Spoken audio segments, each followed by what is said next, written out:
I hope you can hear me. I think we're going to start.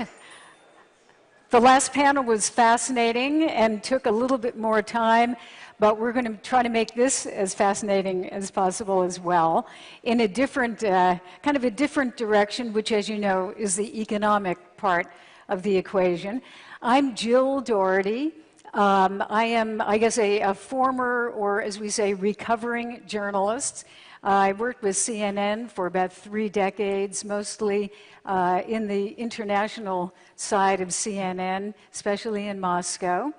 And now I'm kind of in the academic world, and both of those got me here to this podium to moderate a discussion which I think will be really good. We have some top-notch people, obviously, and I think you've seen in your brochures who exactly is on this panel.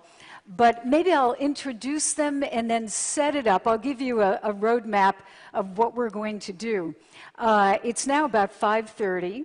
We want to finish by 6:45, and I want to make sure that there's a lot of time for questions. So we will have I'll say a few words. We will do a vote, which is that you heard about the survey that you're going to have on your smartphones. You might want to begin pulling up the app for the conference so you can vote on this question. And then we're going to open it up, have some opening comments for about 5 minutes from each person, have a discussion, and then we'll make sure that we have, I'd say, about 20 minutes to a half an hour of questions. So if we're ready to begin. We have 3 panelists to discuss this issue, and the man in the middle, I would have to say, is one of our more distinguished participants today. That is Valdis Dombrovskis. He's the former prime minister. And as Edward Lucas said, he's the most important Latvian in the world. And I think you would have to say that because he's European Commissioner, Vice President of European Euro and Social Dialogue, and also in charge of financial stability, financial services, and capital markets union. Then we have on the left, on your right, we have Edward Lucas. He's senior editor at The Economist. Edward and I go back to Moscow. We've known each other for a long time. And then our third expert here is Associate Professor Dr. Balkan Devlin. Dr. Devlin is from the Faculty of Business, Political Science, and International Relations at Izmir University of Economics. So all 3 of our guests, thank you very much for being here. And, you know, when I was asked to do this, I was trying to come up with some sort of, let's say, overarching way to approach this, because we could talk about many, many different aspects, I think, of the economy, both in Europe and the United States and worldwide. And so what I was trying to do was look at big themes. And I think one of the big themes that I know that we will get into is battling these forces of disintegration. I mean, if you think back, the whole idea, of course, about economics and trade agreements was to unite countries and to make it easier to trade. And now what we have really worldwide are the forces of disintegration. I see it in the United States right now in the presidential election campaign, where you have various issues. Even Brexit is affecting the US presidential campaign. Certainly in Europe you have Brexit, migration, and anti-globalism, all playing a very strong role. You also, I think, even in some of these, let's say, political and social issues, you have economics at the heart of them. The lack of trust among people who live in liberal democracies, the lack of trust that they believe that their government can actually provide what they need and want, which would be good jobs, rising incomes, and some type of stability. Many people in many countries right now feel left out of whatever is happening in the world economy, and that is creating enormous, as we know, social and political problems. So let's begin, as I said, with some opening comments. And I know there will be probably a lot of kind of gloom and doom and a lot of concern when we talk about economics right now. But Minister Dombrovskis, I'd like to begin with you. If you could take a big, well, actually, you know what? I wanted to do that vote. Could I do that now? Let's do this so we at least have an idea of how the audience looks at one of those major issues. That's the survey, and I'm going to start it right now. And I hope, if that works, you're going to be able to see. Do you see the question on your screens there, on your phones? I hope. Yes? The question being, how serious a threat to the world economy is the growing opposition to free trade agreements? So now you have choices: major threat, minor threat, or not a threat. Now, does everybody actually, I'm not the person technically who's in charge of this, but can you see that? You're okay? Okay, so let's vote. Again, how serious a threat to the world economy is the growing opposition to free trade agreements?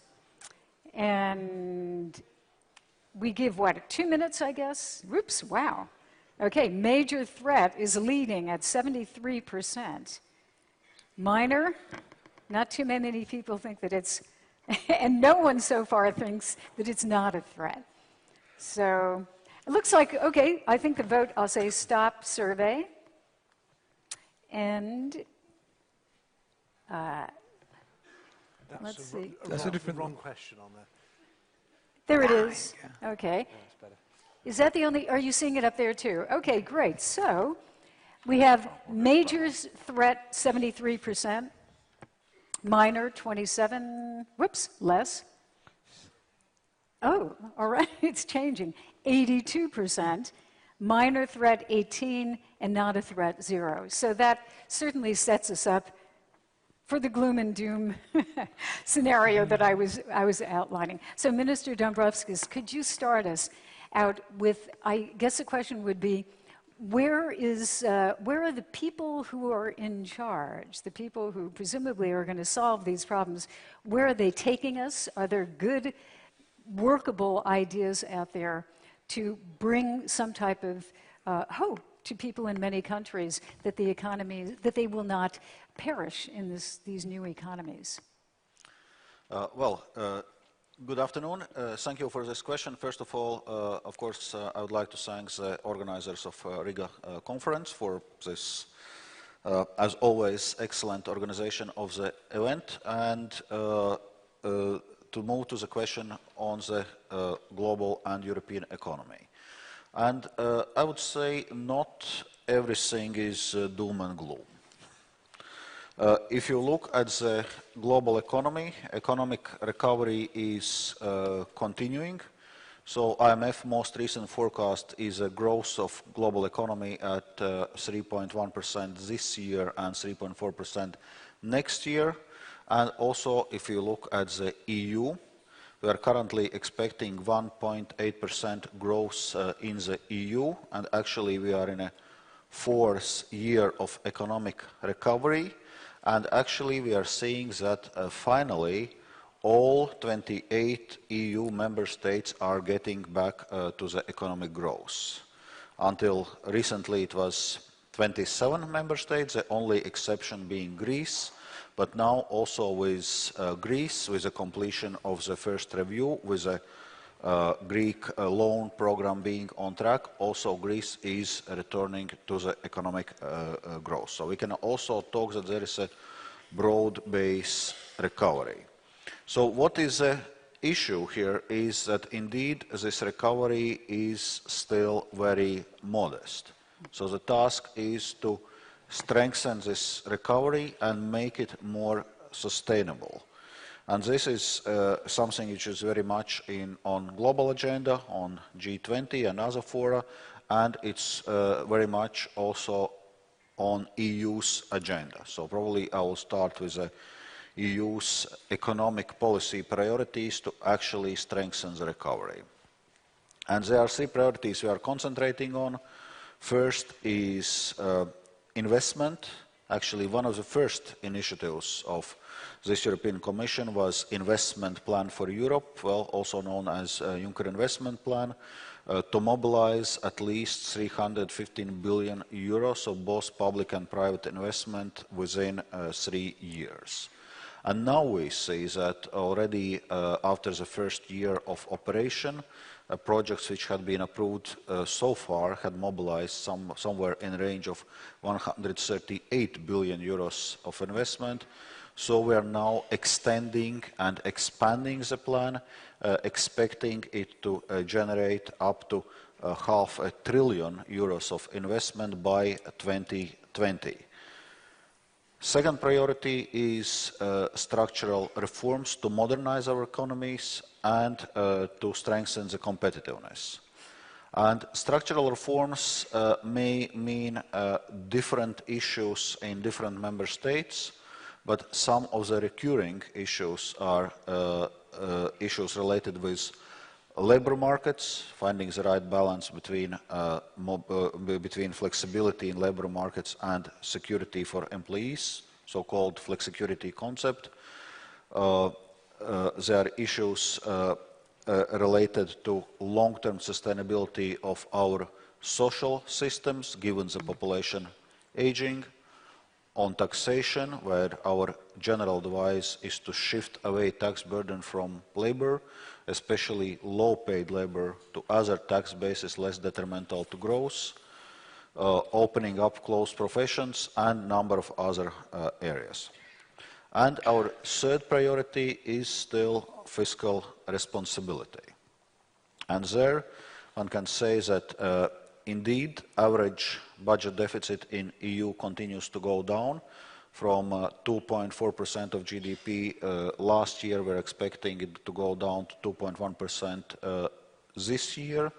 But at the same time, when taking into account the economical cycle, when looking at our structural balance, we already see that our current fiscal stance is slightly expansionary, which we think is a right balance given the circumstances, when we still need to get our fiscal deficit and debt levels down, but at the same time we also need to think of the ways to strengthen the economic recovery.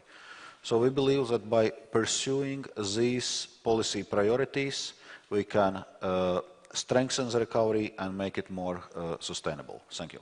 Thank you. Edward, I want to turn to you now. I saw you shaking your head a couple of times, but then I saw you taking notes. So I'm wondering where you would pick up from that. It sounds like correct steps are being taken, albeit, you know, it's a modest recovery. Do you agree that it's a modest recovery? Well, I think that it's clear that we've steered away from the disaster that some people were prophesying very confidently back in the depth of the crisis, both the disaster that was prophesied in Latvia, which then Prime Minister Dombrovskis steered the country out of, but also the kind of acute phase of the financial crisis. I think my worry is that this is a very modest recovery, as Valdis said, and also that our policy levers are pretty much maxed out for the next shock or downturn. It's one of the basic points about economics is that things go up and then they go down. And if you're prudent during the times when things are good, then you have some ammunition for when times are bad. And if you look at the main levers of economic policy, those levers are all pretty much stuck at maximum. We can't really do very much more on monetary policy. Interest rates are at rock bottom. We've done everything we can, I think, on quantitative easing. Some of this monetary policy is actually having perverse effects. It may actually be contractionary to have really low interest rates because it puts pension funds in such difficulty. So there's not much we can do on monetary policy. As Valdis said on fiscal policy, we've clawed our way back to a reasonable level of responsibility. But it would be very difficult to have a big fiscal expansion if we had a downturn. And perhaps most worrying of all, there's really no appetite for structural reform and further integration. This is a time when supposedly during the upturn you should be doing all the things to make your economy more flexible and more competitive, and we just haven't been doing that, or doing it very slowly. And I think the message of this is that that politics is actually trumping, sorry, that's not a pun, is trumping... We'll get to that later. Is trumping economics, and there's such a feeling among the population of unfairness, of powerlessness, of resistance to what the elite has been doing, that it's proving really difficult to get the things done that we need. And the latest sort of fiasco over the free trade agreement with Canada that we've seen, I think just underlines that. But the bigger picture is that TTIP seems to be pretty much dead. Even Hillary Clinton's pulled out from supporting TTP. So the whole idea that you push the world economy forward by doing more free trade and more integration has stalled. In fact, The Economist, where I work, had a very good cover a few issues back, saying that the real divide now in the world is between the openers and the closers. And the openers want to continue more integration, more openness of goods, services, labor, capital, people, and so on. And the closers say this has all gone far too fast, we feel disempowered and threatened, and we don't like this, and we want to batten down the hatches and go back to more closed models of economy. And I think that's right, and I'm not sure we're winning that at the moment. What do we do about it? I mean, I agree that with what Valdis has done, I think are necessary, but they're not sufficient conditions.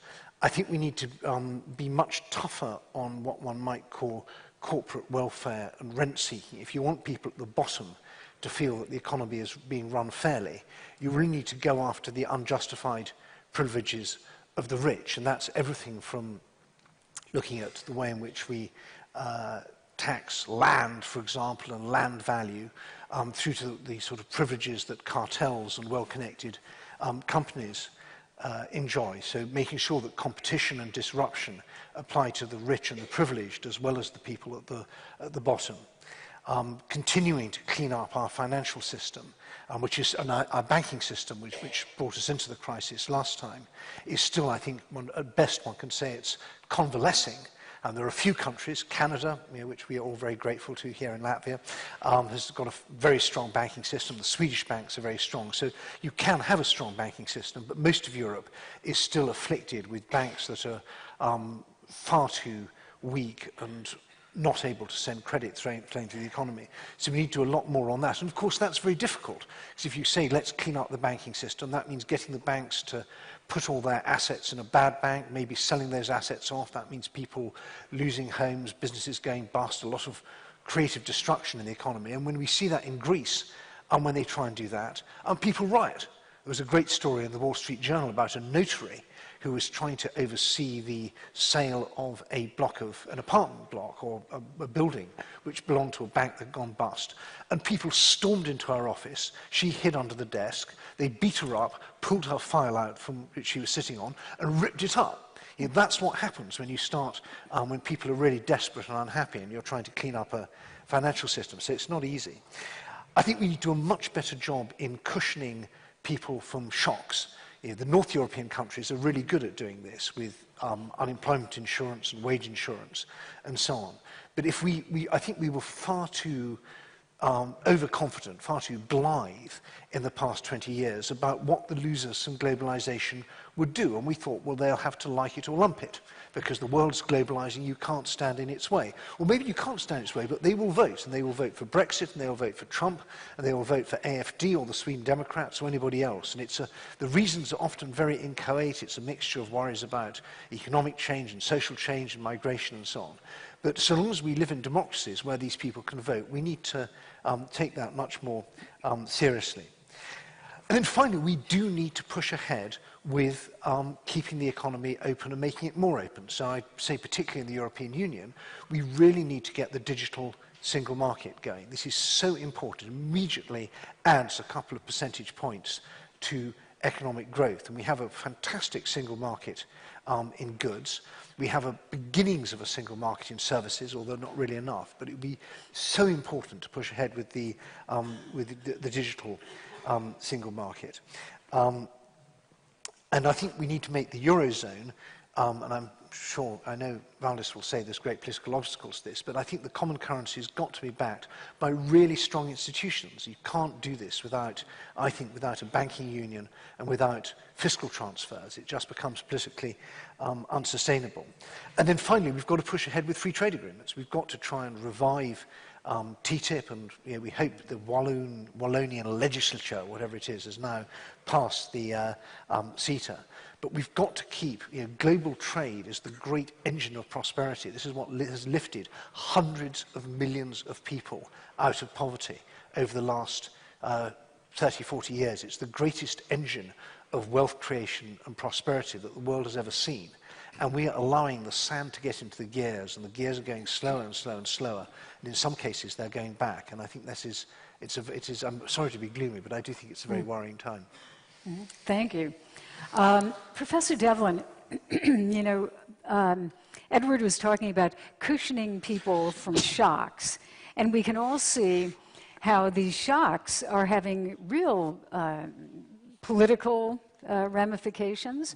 Political shocks, which are turning, votes, the Brexit vote coming unexpectedly, Americans on edge right now, not quite knowing how the election will ultimately end. I know your area is more, let's call it political science in international relations. On the political science side of it, what's your analysis? What is all of this, the problems that Ed was talking about, the minister talking about potential solutions, but everyone realizing it's still very fragile? Where do you come down in terms of what we're headed for, perhaps for another shock? I think, well, three things are interesting here. One is the fact that the sluggish economic growth that continues in the past couple of years exacerbates three other challenges to the liberal world order, which, at least to me, feeds into, again, to some of the problems we have. What are they? First, increasing populism, nativism across the Western world. The second one is the authoritarian resurgence in the case of the Russia we see, at least the way of pushing for it and becoming more relevant for world politics. And the third one is the Salafi jihadism, not only in terms of what is going on in Syria and Iraq, but also as terror attacks in the West. Now, economic growth, making all these three things, or the sluggish economic growth, or the lack of it, make all these three things express themselves even more, in the sense that both Mr. Prime Minister and Mr. Lucas mentioned the role of how and why what people sometimes call the losers of globalization started to react in the West, particularly by voting for right-wing populist parties, by the rise of more and more nativist movements, which is further sort of exacerbated by the refugee flows to Europe, and then the whole debate about terror attacks in the West and how Trump campaign, for example, uses that as such. What people are feeling, at least to me, what I see, at least significant parts of the population, is that both their economic security and their physical security is sort of slipping away, and the political elites are not paying attention to it. Now, when times are good, when you could provide a wider welfare security net, when people are not so much worried about whether there's this new neighbor coming up or there's this new person getting into country and so forth. But when times started to get tough and people start to question those things, there is this possibility and there's the reality of increasing populist nativist sentiments, which strengthen anti-globalization moments in the sense that they try to argue for less free trade rather than more free trade. A great example, and in some of the institutional structures of European Union, for instance, enables that to be expressed at the EU level as well, as the recent example of one of the Belgian provinces almost blocking the free trade agreement with Canada. It was sort of last-minute deal that managed to overcome, but I am pretty sure that's not going to be the only one or only time a similar attempt will be made. Now, to what extent the merits of that particular opposition is a different story. But what is out there is that there is this increasing frustration that the voters, at least in Western Europe and increasingly in the United States, express about the free trade, about the way the liberal world order works, and having less of economic growth doesn't really help. It actually exacerbates that, and it feeds into it. And there is further changes, particularly with regards to long-term, at least in the West, long-term trends with regards to demographics, with the need, with aging population, with the need to have new labor, with the need to have a younger population, at least getting into the West, to be able to continue a sense, or at least a modicum of even a modest growth. Now that, of course, clashes with the nativist populist rhetoric and narrative. How are you going to do both of them? How are you going to satisfy the sort of the fears, whether they're founded or not, is immaterial, but what the real, at least, people feel with regards to increasing immigration, increasing number of refugees, with the need to have those people, at least for the economic purposes, to be able to develop your economy, and without that, you are actually, feeding back into the problem of vulnerability, the problem of being in a precarious economic position. And how are we going to solve that? Well, I don't know. That's a $6 million question.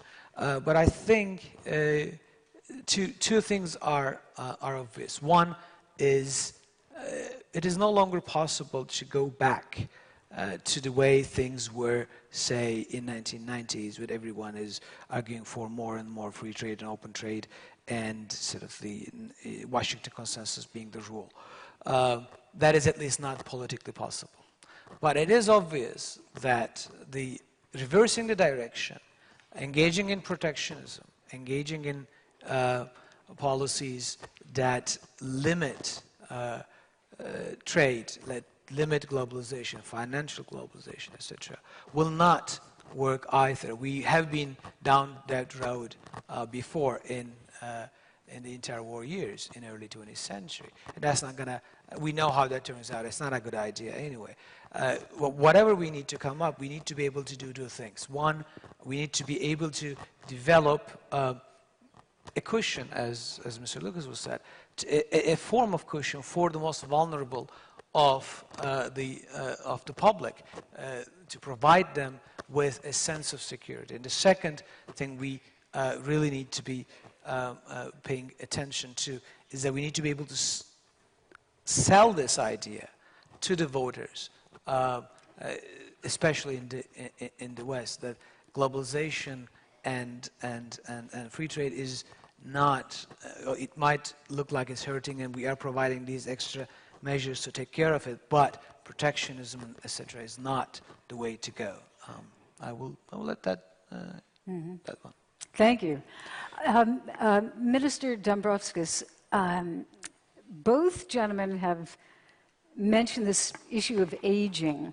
And there was an article, I think it was yesterday, in the Financial Times, specifically about aging and how it's an issue, obviously, in many developed countries. And they were saying that low investment, low interest rates, and low output growth are here to stay because of aging.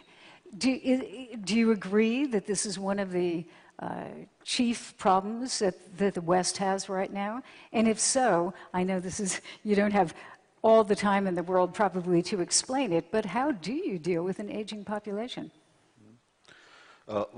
Indeed, aging is one of the issues which the Western world and European Union is facing, and something we need to adapt to.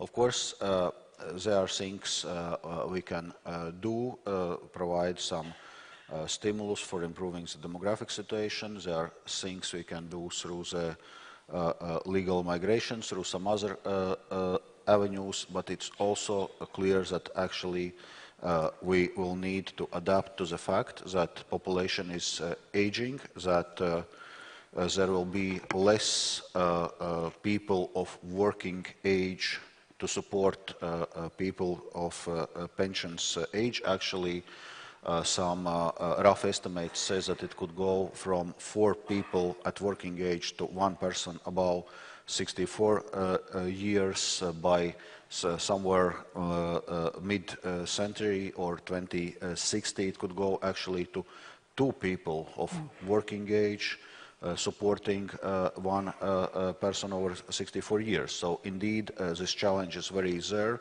That's when I was mentioning the structural reform agendas. I was specifically mentioning the fact of long-term sustainability of our social systems. And this is something which we need to address already now, because the more timely it gets addressed, the less dramatic changes you need to make. So you cannot really try to delay this problem, because this issue is really there, and you see those long-term tendencies. And we need to adopt our labor markets, among other things, trying to facilitate that also people at older ages stay longer in the labor market. So this certainly will be part of the solution as well. So this is one of the most fundamental challenges actually we will need to deal in the coming decades.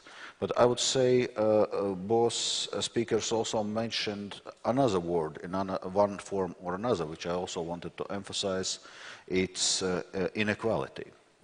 And this is also something which is very important for if we want to provide our responses to current economic problems. If we want to continue with our structural reforms agenda, we also need to take measures which reduces inequality, so that the benefits of the integration, benefits of the globalization, which economically are there, are actually felt by a broader population, that these benefits are more evenly spread. And I would especially emphasize this issue in the Baltic states. Latest data we have on EU on Gini index, so on inequality, shows that actually 4 out of the 4 countries which have most inequality in the EU, 3 are the Baltic countries. So it's the most inequality is in Estonia, followed by Latvia, Bulgaria, and Lithuania. So inequality is indeed something which is particularly pressing issue here in the Baltic states, and which needs to be really dealt with. Edward, it turns out that President Vladimir Putin shares this view. I just noticed one thing that he said at the Valdai meeting yesterday, and this is a quote: "People sense an ever-growing gap between their interests and the elite's vision." So I hope he's talking about Russia there. Well, I know you're an expert in that area, but I mean, look, I think you could almost generically say that there are different visions out there. You know, there is the idea of the Western liberal democracies, but there are other ways of doing things, other, let's say, models. One would be managed democracy, Mr. Putin's approach, but also the Chinese, and we should definitely talk about China. which is a different type of control. So, well, I mean, Russia is a very specific economic model which is based on the extraction, collection and distribution of rents, mainly natural resource rents, which is what you get from the oil and gas and other industries, but also transit and also bureaucratic rents, which is an economist jargon for bribes. And that's how the Russian economy works. And I don't think many people in other countries look at that and say, that's great, let's try and replicate it. And you don't see people queuing up for visas to go and live in Russia or trying to cross the Russian border illegally because they think that they're going to get a much better life there. So I'd park Russia's sort of economic model a bit on one side. I'm a little bit, I think the problem with, there are two great mysteries in economics, which we chew on all the time. One of them is this business about inequality and social mobility. And the truth is, we don't really know as much as we would like to know about, it's very easy to reduce inequality. You just make Bill Gates and Warren Buffett emigrate, and the figures will immediately change.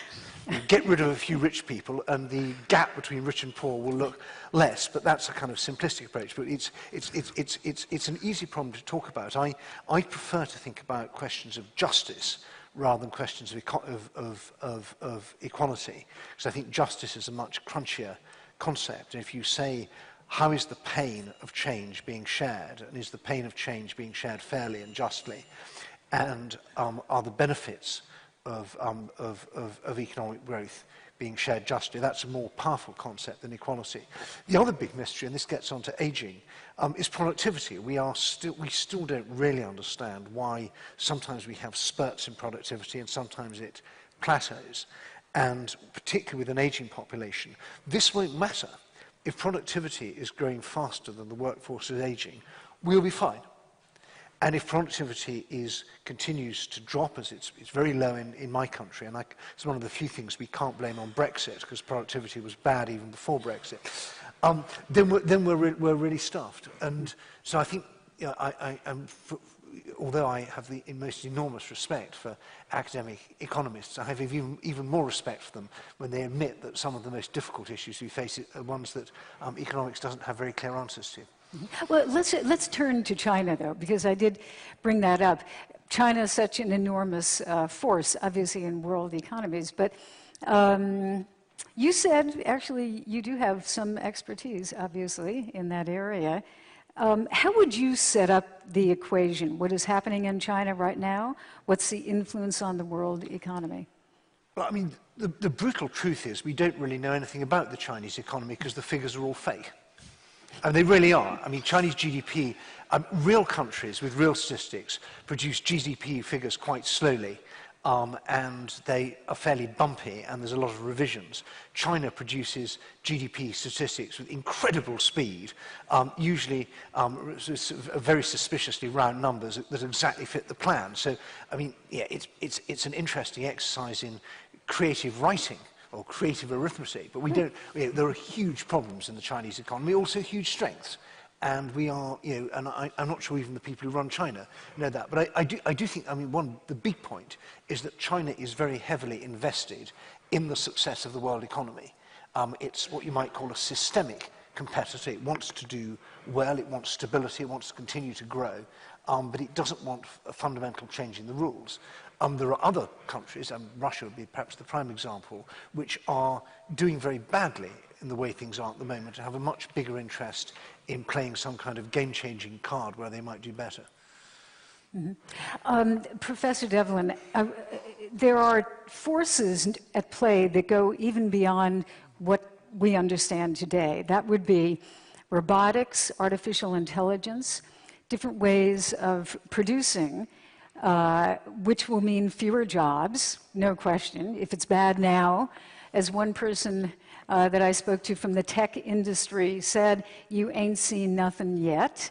So where do we go? What would your warning or your solution be for dealing with societies, these advanced societies, that will have to grapple with fewer jobs because exactly of especially robotics and artificial intelligence? I think again that's one of the major questions a lot of people smarter than me are thinking about right now. One interesting thing recently I was reading is that I think last week the first fully automated self-driving truck was making deliveries. And that in the same article, it was mentioned that in the United States, the #1 job for men that across the jobs in terms of number of people that have is driving a truck or driving a bus or working as a driver. And if things go the way they go soon enough, and soon enough meaning maybe in 5 years, 6, 7 years, we might have a fully, completely self-driving, not only regular automobiles, but also trucks and other things, which we are talking about one of the major, in a way, unskilled jobs going away. Now, this is only one of the beginning, and how are we going to deal with that? And that, I think, is yes, I agree, it's a major question. One of the threats is that if we just approach the subject as, okay, well, these people need to be retrained and we'll engage with that. Well, that might necessarily be the case, okay, for a 20-year-old, but what are you going to do with a 55-year-old truck driver, and how are you going to retrain him to do something else? And you cannot push these people out of the economy. They somehow need to survive.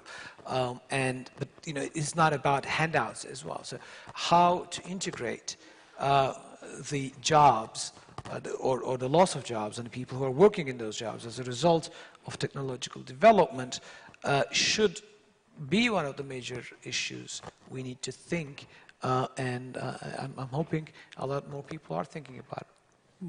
Minister Dombrovskis, we talked a little bit about Russia, but I just wanted to ask you, in terms of Russia's increasing economic influence in Europe, not necessarily overtly, but let's say in investment and some, I guess the word has been used, covert influence in the economy in Europe, especially in this part of the world. What would you say is the impact of Russia, and also vis-a-vis political systems that Europe has? Because after all, critics of Russia would say that they are having a malign influence not only on the economy, but also on the political situation in Europe. What is your opinion on that? First, on the thesis of increasing Russian economic influence. Well, this one can safely say for the last couple of years is certainly not the case, because after Russia's aggression against Ukraine, there are sanctions in place, and actually we see that Russia's share of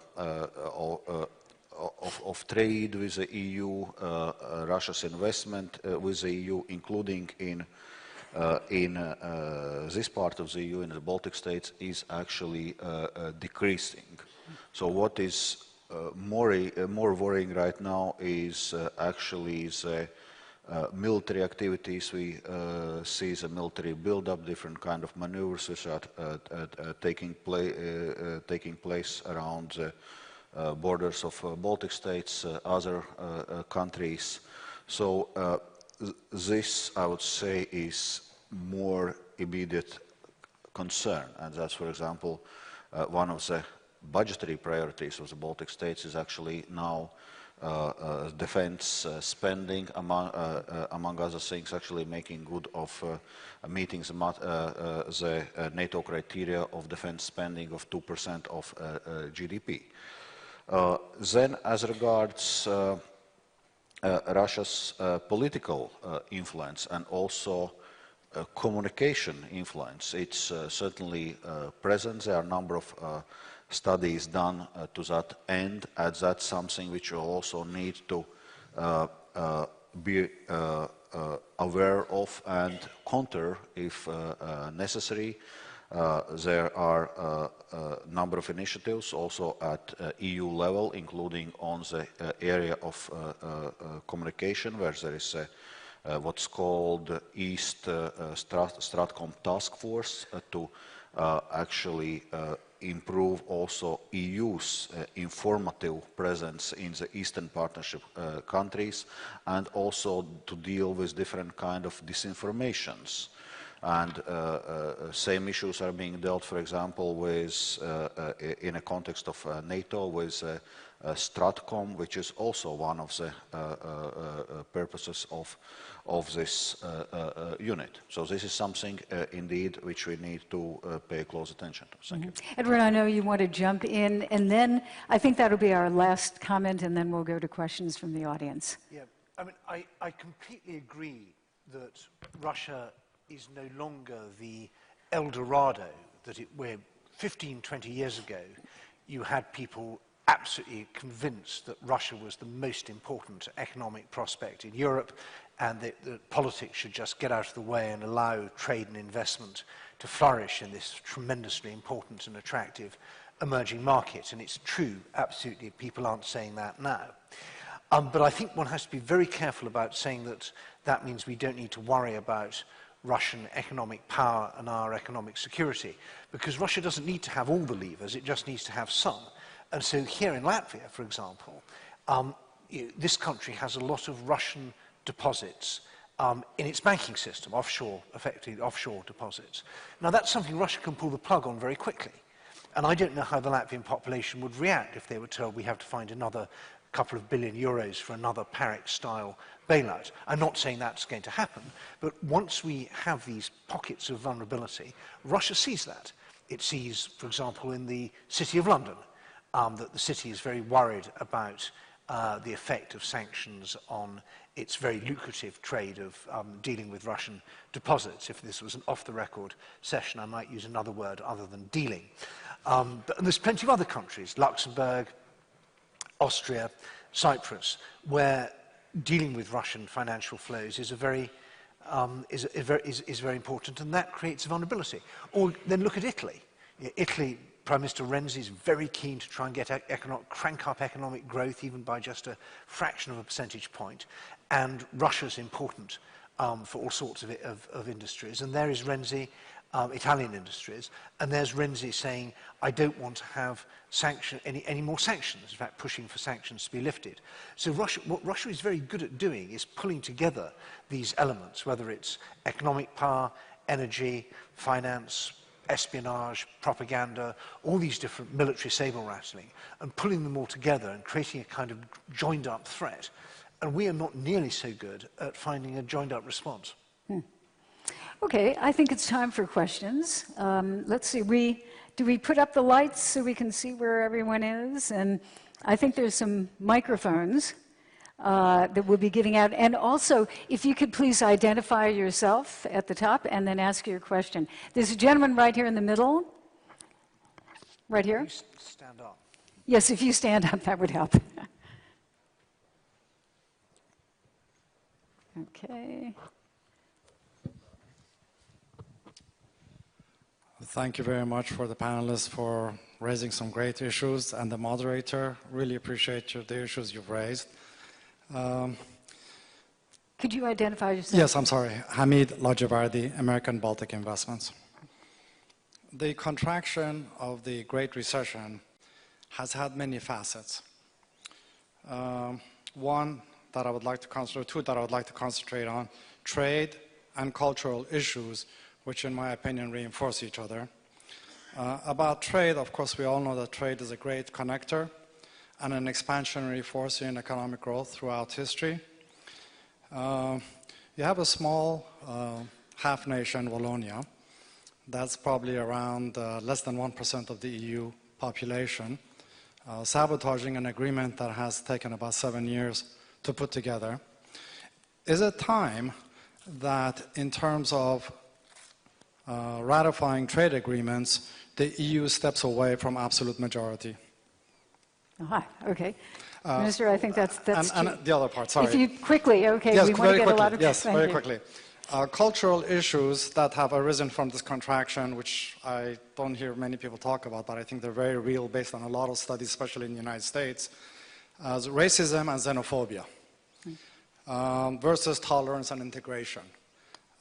These issues really do affect trade and economic growth. In fact, they have really arisen because of the contraction. A lot of people say, well, it's left out of the globalization and economic growth, but a lot of studies have shown that indeed it's partially based on racism and xenophobia. So Okay. if you could Mr. address Minister? both issues. Well, so first on trade. On trade, it's clearly that also as a EU, we should be doing a much better job in explaining the benefits of the trade agreements and how they actually translates into jobs in Europe. Because that's certainly the case, but it's unfortunately not very thoroughly communicated. So if we are now talking specifically about CETA, well, we know that agreement has actually been reached with Belgium, with Wallonia. So one can be, I would say, optimistic about actually CETA agreement being finally concluded. That said, we of course see that there are even stronger feelings, say, around TTIP, which is still in a phase of negotiations. We see also the debate on TPP in US, also taking some more negative direction. So indeed, we see that there is some kind of a backslash against global trade, and as we were discussing, that this backslash against trade and also things like racism and xenophobia can be actually different facets of the same problem, and this is certainly something which we have to deal with it, like with issues per se, but it's also something which we have to deal with through the economic means, through the economic recovery, through dealing with inequality, so actually making the benefits of integration and globalization better felt across the population. Edward, I know you want to jump in. I want to keep a lot of questions going, but if you have a comment. Very briefly, I mean, you're absolutely right that the trade depends on a kind of consensus, an acceptance of change, and that consensus is frayed. And I think there are four things that people worry about. One is competition for public services, or access to public services. They think that our health service won't survive TTIP because the Americans will come in and sue us and ruin it, or migrants are coming and I can't get to see a doctor anymore. And then there's downward pressure on wages. I'm competing with people on the other side of the world who work 12 hours a day, 7 days a week for much less than me. There's the kind of cultural change, that's particularly with migration, and also crime, which people sometimes... Now, each of these problems can be solved. Yeah, if you have a crime problem, then you have a policing problem. You have to have better policing. You can deal with... if you've got downward pressure on wages, well then you can insure wages, you can subsidize wages, you can retrain people. You don't have to compete with sweatshops on the other side of the world. With public services, well you need better public services. And if public services are being stretched because of migration, then you need more public services. So in each case there is a policy response, but I think we failed to make it. And the result of that is that trade agreements become a kind of lightning rod for everything we don't like about modern life, and that's why they're getting whacked at the moment. Thank you. I think there was a gentleman in the middle. Did you ever get a mic? Oh, you did? Yes. Okay, good. Hi, I'm Robert Dalshow, Swedish Defense Research. The year 1989 ushered in 25 years of liberalization, democracy, globalization, multiculturalism. Now we're seeing the backlash. And I wonder, is 2016 the antithesis in a Hegelian sense to the year 1989? And if so, will the backlash last for another 25 years? Ooh, what a question. Well, at least we got Hegel in here. Professor Devlin, could you, you're an academic, you must be able to answer a question like that. Well, I think it's a very good question in the sense that the pendulum swinging one way to another, and how are we going to deal with that? And whether if it lasts 25 years, what would kind of a world will we live in? I think it would depend whether that would last that way, that long, would depend on two things. On one, nativism is nothing new. It has been always part when you are going through basic change, particularly with regards to population changes. That has been the case for the United States. That has been true for a variety of other countries trying to absorb other populations. They tend to go away after a while, which is about a generation, which is 25 years. That seems to be a bit of overlap there. It might, and it will eventually go away. If you just think about it and remember when the first sort of, at least the recent populist, before the recent populist upsurge in the United States in the late 19th century, when you have a similar movement, it was against the Italians and the Irish and whatnot. So, and now which would completely be considered part of the white America, which was not necessarily the case up until 1960s. There was the debate about Kennedy being an agent of the Pope and all that kind of thing against the Catholics. So things do change, and it will probably overcome. What can make that process shorter is I think one of the ways is to take the concerns of the people seriously. Yes, we're talking about nativism and we're talking about populism and so on and so forth, but it is a mistake to basically disregard all those concerns and saying that this is just a part of xenophobic, racist people who have no idea what is good for them. That there is whether you agree with it or not, but there is a concern that they have that their economic livelihood is getting out of their hands, their culture is slipping, and what they see as this sort of elite consensus, and that's what the populist party is all around, is benefiting from and driving their energy from. One way to counter that is to go back to a sense of a more communitarian cosmopolitanism, in a sense of more, in the Roman sense, a republicanism, in the sense of talking about the virtues of the community without necessarily putting that as an opposition to an outsider, as a hate against the other, but rather than as a pride in one's own values and own way of doing things.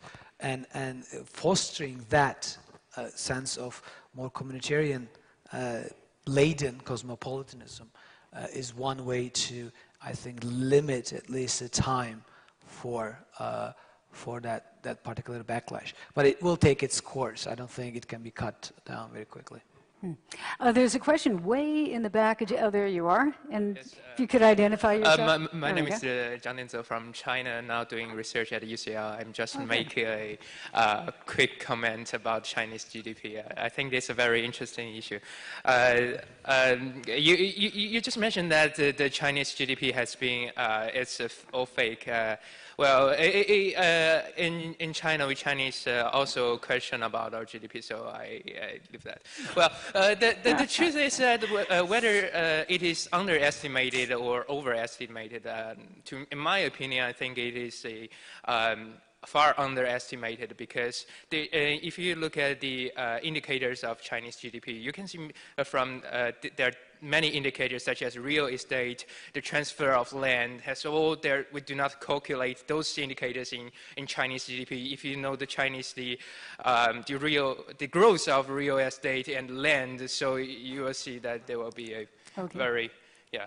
Is there a question? That's a comment. Oh, okay. Edward, do you have a question for this theory?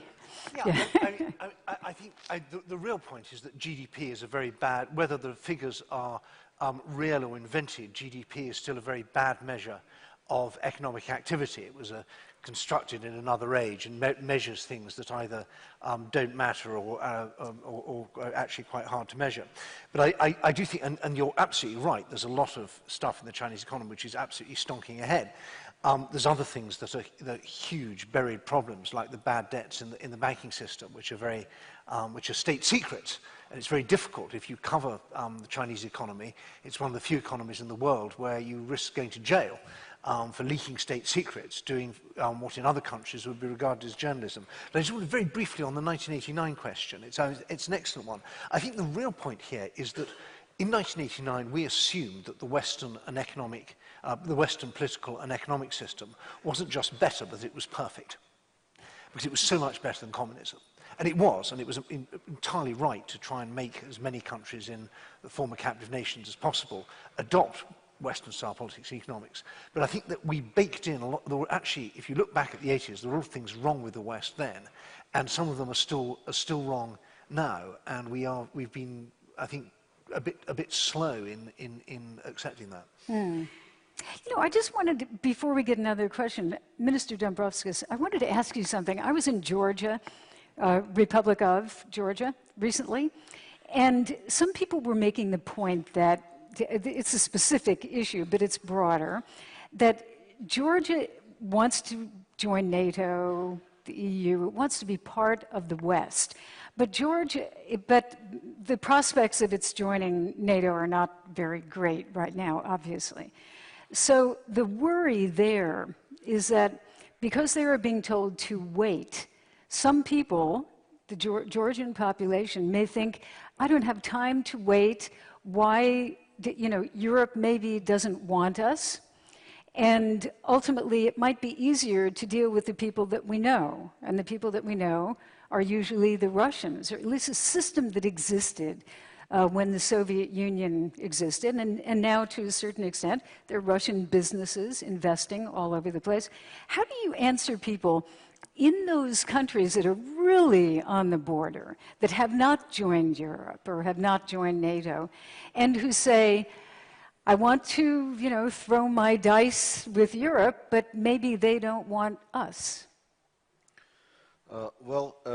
As regards Georgia and also some other Eastern Partnership countries, I would say most notably Ukraine, indeed, you see that there is a willingness towards closer cooperation with the EU. There is an interest in potentially becoming members of the EU. And I think from the EU side, we also should be engaging closer with those countries, engaging closer with Georgia, engaging closer with Ukraine.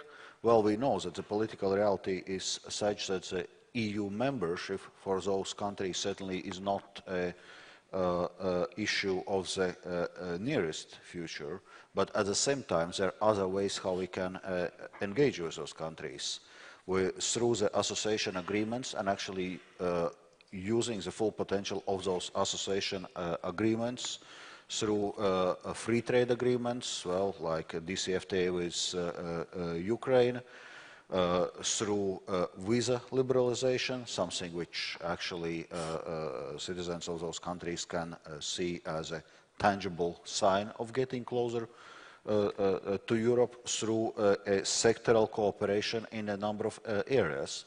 So there are actually many things what Europe can and should do to stay engaged with those countries, and that's why we should be continue to pay attention and to be very active in our Eastern Partnership framework. Mm-hmm. Thank you. Back to questions. Do we have another one? There, let's see. Yes, sir. Can we get the microphone? It's down. Where is our microphone? Down here in the front?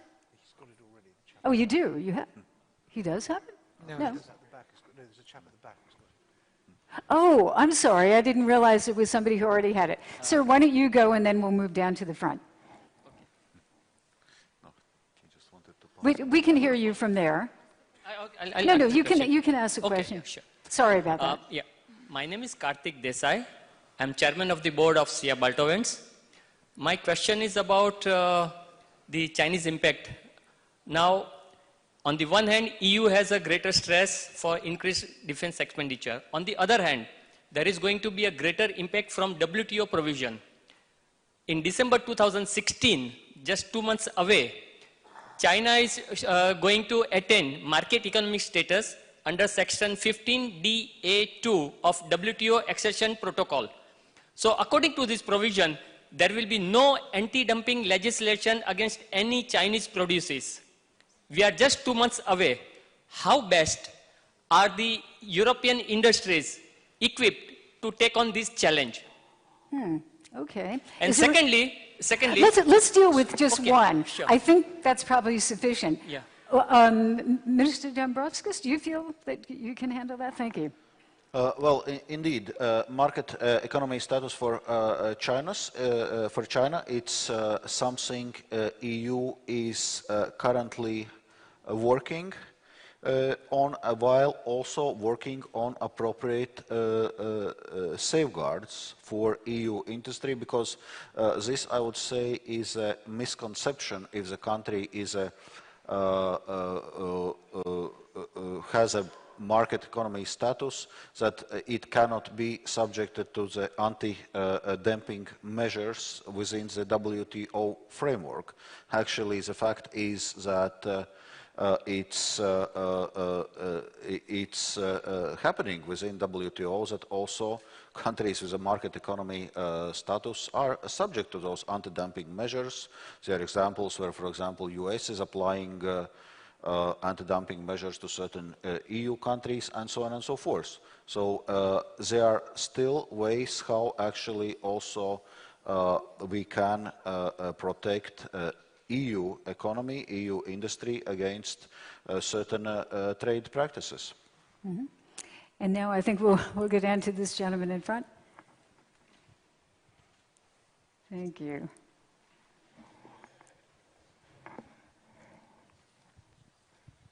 Thank you.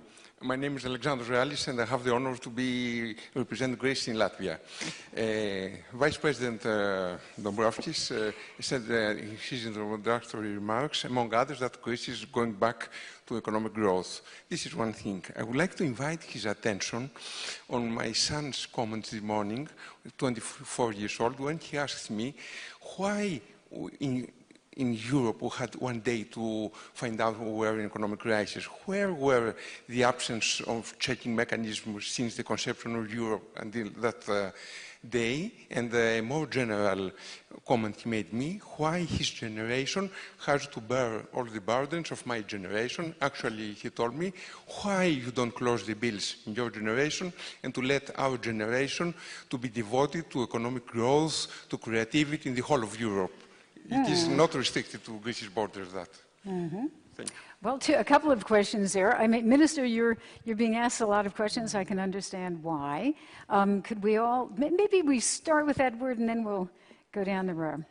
Well, I have children of the same age, and they ask me these questions too, and other even more difficult ones. Like, can I have an? Yeah, but I think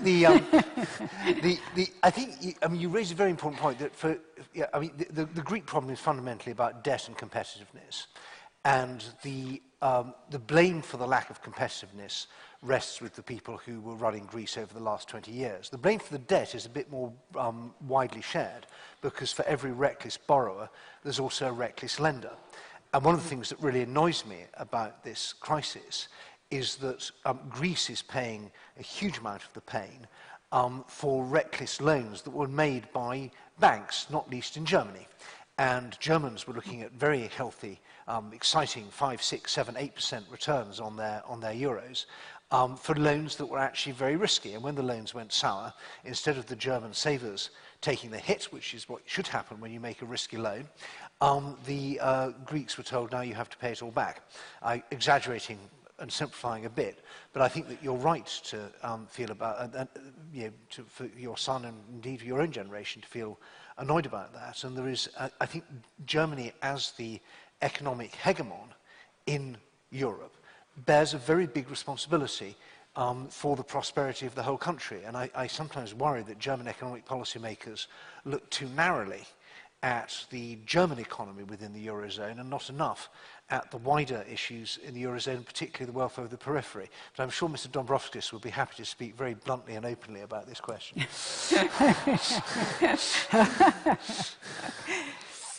Well, first on the Greek economy.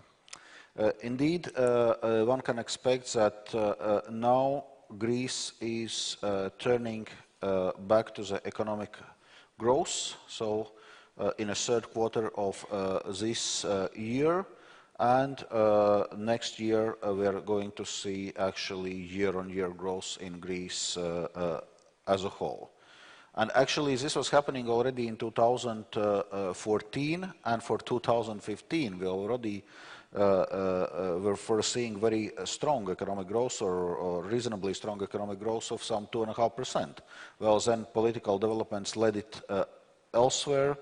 So only now Greece is coming back to the economic growth once again. Then on this question of Greek program and the debt. We know that those two issues are also linked as regards the Greek program. As I said, it seems to be on track. So the first review is concluded. The mission in Athens, European Commission mission in Athens, is already there to prepare a second review. Fiscal targets for last year and this year appear to be met, and the work is now ongoing on the next year's budget. In parallel, there is work ongoing on debt measures. So what to do with the situation of Greece's very high public debt, which exceeds 180% of the GDP. And it must be said that a number of things had already been done, including something which is called private sector involvement, which actually meant that very substantial write-down of the outstanding private loans to Greece, which has taken place already several years ago. And now Eurogroup is looking at the ways how to alleviate this Greek debt burden, also on the official debt, while excluding nominal haircuts. This work is ongoing, and it's likely to be part of the discussions on the second review. But it must be said that Greek debt already is on favorable conditions, very long maturities, very low interest rates, and as a result, Greece is paying on its debt servicing as a percentage of GDP less than, for example, Italy or Portugal, which have substantially smaller debt to GDP ratios. Well, substantially smaller meaning still around 130% of GDP. But de facto, those countries are paying more on their debt servicing already now because of the fact that Greece is already getting very favorable debt or loan conditions. Thank you. Mm-hmm. This is why we have Minister Dombrovskis on this panel, because you know the subject. I think we have time for one more question. Yes, there's a woman asking a question. Yay. She's right there.